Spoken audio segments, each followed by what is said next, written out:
Madame, Monsieur, bonjour. Quel plaisir de vous retrouver. Démarrons ensemble ce journal. La Côte d'Ivoire renforce le contrôle de l'assainissement et du drainage avec une nouvelle loi adoptée à l'unanimité par les députés. Ce texte encadre l'usage des canaux d'évacuation et prévoit des sanctions en cas de non-respect. Présenté par le ministre de l'Hydraulique, il marque une avancée pour un cadre de vie plus sain. Konaté Moussa et Barnabé Conan. Le projet de loi porte en code de l'assainissement et du drainage adopté à l'unanimité par les députés réunis en commission. Le texte détermine le cadre juridique pour réglementer l'utilisation et la gestion des ouvrages d'assainissement et de drainage. Grâce à ce code, nous allons avoir un corpus juridique unique pour traiter de toutes les questions relatives à l'assainissement et au drainage. L'assainissement est au croisement d'enjeux importants, d'enjeux de santé publique, d'enjeux de protection de l'environnement, d'enjeux d'urbanisme. Donc c'est l'impact sur le cadre de vie de nos compatriotes. C'est des enjeux importants. L'État investit de gros moyens dans ce secteur-là et il est important que les choses soient encadrées.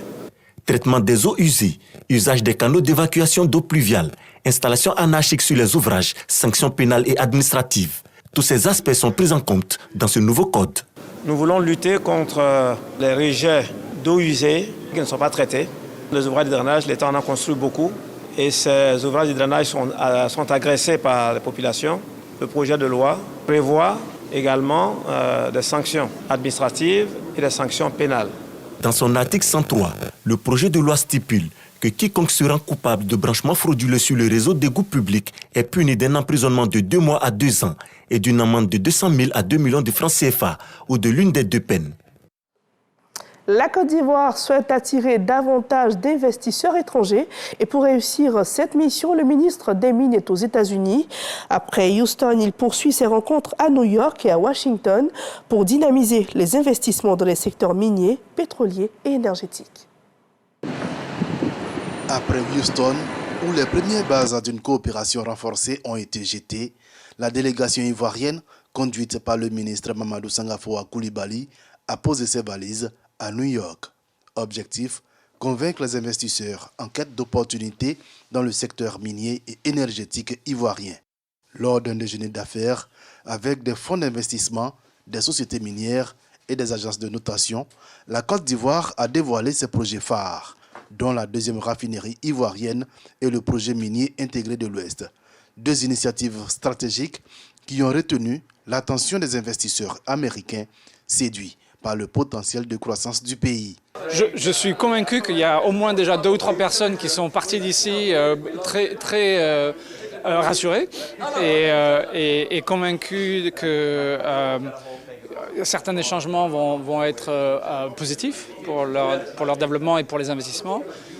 L'offensive ivoirienne s'est poursuivie à Washington DC. En une demi-journée, le ministre a enchaîné les rendez-vous avec des acteurs majeurs du secteur des mines et des ressources énergétiques. Parmi eux, Newmont Corporation, la plus grande société minière aurifère au monde, disposée à se réinstaller en Côte d'Ivoire à travers d'importants engagements financiers. Yatra Venture, spécialiste de l'investissement dans les infrastructures énergétiques, dont les discussions avec Abidjan sont bien avancées. Nous avons donc discuté du potentiel actuel en Côte d'Ivoire et de la possibilité pour les investisseurs américains de venir.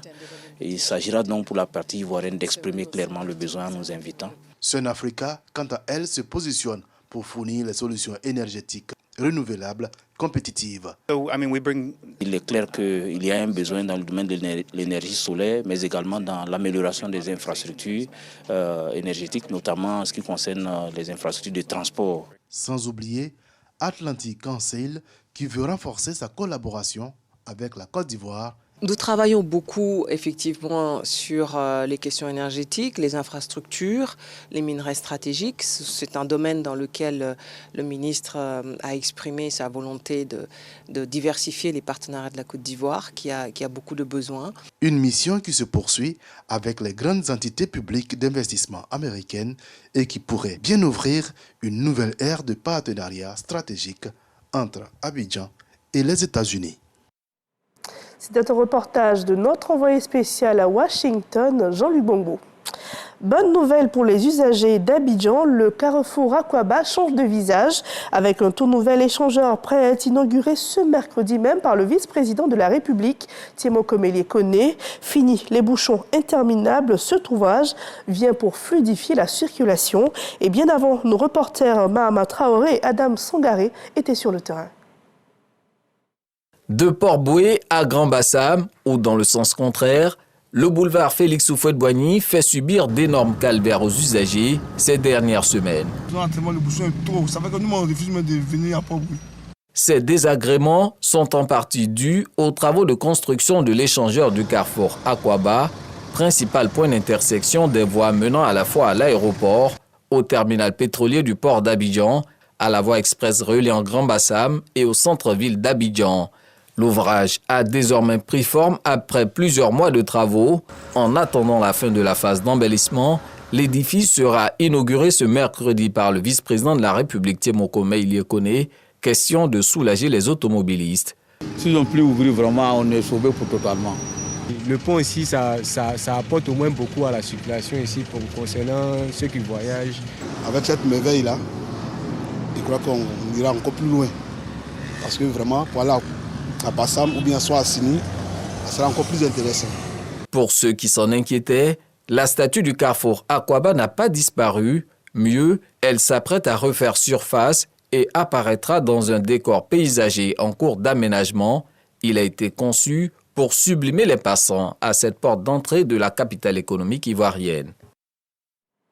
Une autre bonne nouvelle, mais cette fois pour les populations des Grands Ponts. Les villages d'Awanou et d'Orbaf ont reçu 2 ambulances médicalisées, un don du chef de l'État Alassane Ouattara pour faciliter l'accès aux soins aux populations. Didier Nguesson pour le compte-rendu. Brancard, oxygène mobile, défibrillateur, voici quelques équipements dont dispose cette ambulance médicalisée de dernière génération. Elle va permettre une meilleure prise en charge des malades pendant leur évacuation vers l'hôpital d'Awanou, village du département de Grand Laou. Le ministre Adjessilas Metch remet la clé à la population. C'est avec une très grande joie que toute la population de la sous-préfecture d'Awanou reçoit cette ambulance non des moindres, médicalisée, équipée avec tout ce qui est technologie de dernière génération. Toujours dans la région des Grands Ponts, notamment à Orbaf, dans le département de Dabo. Le même type d'ambulance est remis au dispensaire du village. Nous vous prions d'accepter de traduire nos remerciements les plus sincères. L'infinie gratitude de l'ensemble des populations d'Orbaf à Monsieur le Premier ministre, Dr Begri Mambi. Nous vous prions également d'exprimer notre reconnaissance infinie, gratitude à son Excellence, Monsieur Alassane Ouattara, président de la République de Côte d'Ivoire. À Orbaf, tout comme à Awanou, Adjessilas Metch n'a pas manqué de rappeler l'engagement du gouvernement pour l'épanouissement des populations. Le président de la République sait que les populations de cette sous-préfecture, qui compte plus de 35 000 habitants, sont confrontées à des problèmes au plan sanitaire, au niveau des évacuations. Donc les populations n'ont pas formulé cette demande. Mais le président, informé de ce que les populations sont confrontées à une telle situation, a décidé d'offrir l'autorité cette ambulance que je suis venu remettre en son nom aux populations. D'autres actions sociales sont prévues dans la région des Grands Ponts pour l'amélioration des conditions de vie des populations. Main dans la main, les acteurs du secteur de l'environnement luttent contre la pollution. Du 17 au 22 mars à Abidjan, des experts se retrouvent pour renforcer les capacités des acteurs de l'autorité du bassin du Niger. L'objectif, mettre en place une norme harmonisée pour réguler les rejets polluants dans la région. Franck Kouadio. Les rejets polluants dans le bassin du Niger et d'autres sources de pollution. La question de la réglementation harmonisée des textes pour les pays partageant l'espace préoccupe en première ligne les usagers. Nous sommes conscients en tant qu'agriculteurs, éleveurs, pêcheurs, artisans qu'au même moment où nous sommes bénéficiaires des projets de développement dans le bassin du Niger, nous participons aussi à la pollution du fleuve Niger par l'utilisation de produits chimiques, par exemple avec les pêcheurs, ou l'utilisation de produits chimiques de grandes envergures dans les périmètres agricoles. Tout cela pollue et leurs normes et règlements prennent toutes ces questions en charge. À Abidjan donc, le projet NBITAS regroupant 11 pays membres financés par le Fonds pour l'environnement mondial est creusé d'expression des 9 pays de l'autorité du bassin du Niger sur la question. La problématique est simple, harmoniser les textes sur les rejets polluants. Le secrétariat exécutif est en train de se doter d'une norme harmonisée qui permettra à chaque pays de prendre ces normes au niveau national, pourvu que ça ne soit pas en contradiction avec les normes régionales prises. Du 17 au 22 mars, des réflexions ouvertes. Au nom du ministre des Eaux et Forêts, son directeur de cabinet espère des conclusions productives. Je vous invite alors à la conjugaison de vos riches expériences et de vos intelligences en vue d'apporter vos précieuses contributions et contribuer par voie de conséquence à doter les différents acteurs concernés des capacités qui vont leur permettre de participer activement à la gestion durable et efficace des ressources naturelles du bassin du Niger. Après ce premier atelier, l'autorité du bassin du Niger entamera un second, celui-ci axé dès le 24 mars sur son plan d'investissement. Du côté de Lisbonne, au Portugal, l'artisanat ivoirien sera mis à l'honneur à la Foire internationale de l'artisanat. En tant que pays invité d'honneur, la Côte d'Ivoire dévoilera ses trésors artisanaux et son savoir-faire unique au monde. L'événement se déroulera du 28 juin au 6 juillet 2025. Julien Gogo et Patricia Omouitia. La 37e édition de la Foire internationale de l'artisanat de Lisbonne se déroulera du 28 juin au 6 juillet 2025. Pays invités d'honneur pour cette édition, la Côte d'Ivoire et le Portugal célèbrent 50 ans de coopération. La cérémonie de lancement de cette foire a eu lieu récemment au Centre national des métiers de Côte d'Ivoire. La Chambre nationale des métiers de Côte d'Ivoire s'est mise à la tâche pour que la Côte d'Ivoire, qui est un grand pays, soit dignement représentée. Considérer que de cet espace-là peut sortir beaucoup de bonnes choses pour le secteur de l'artisanat ivoirien. Cette rencontre marque également le début du processus d'enregistrement et de participation des artisans ivoiriens. Et vraiment pour cela, on a besoin de toute une organisation. C'est pour ça que les autorités et les hommes d'affaires de Côte d'Ivoire sont impliqués, étaient invités à s'impliquer. Et notre objectif à travers de cette foire, c'est d'ouvrir ces horizons-là, de sorte que le Portugal et la Côte d'Ivoire fassent un. Nous voulons réactiver tout ça. On veut ouvrir le monde portugais aux Ivoiriens. Plus de 40 000 visiteurs et 500 exposants venus des 4 coins du monde sont attendus à cette foire. La Foire internationale de l'artisanat 2025 représente donc une occasion de promotion de l'artisanat ivoirien au plan mondial. C'est aussi un espace de renforcement de la coopération entre la Côte d'Ivoire et le Portugal, vieille de 50 ans.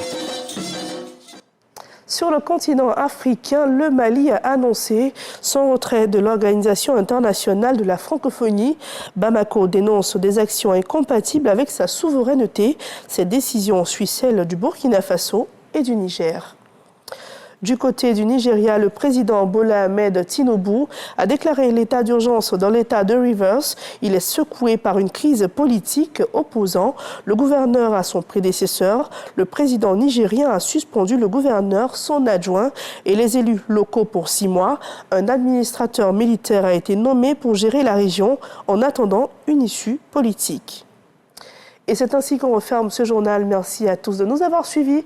On se retrouve demain, même heure et même chaîne.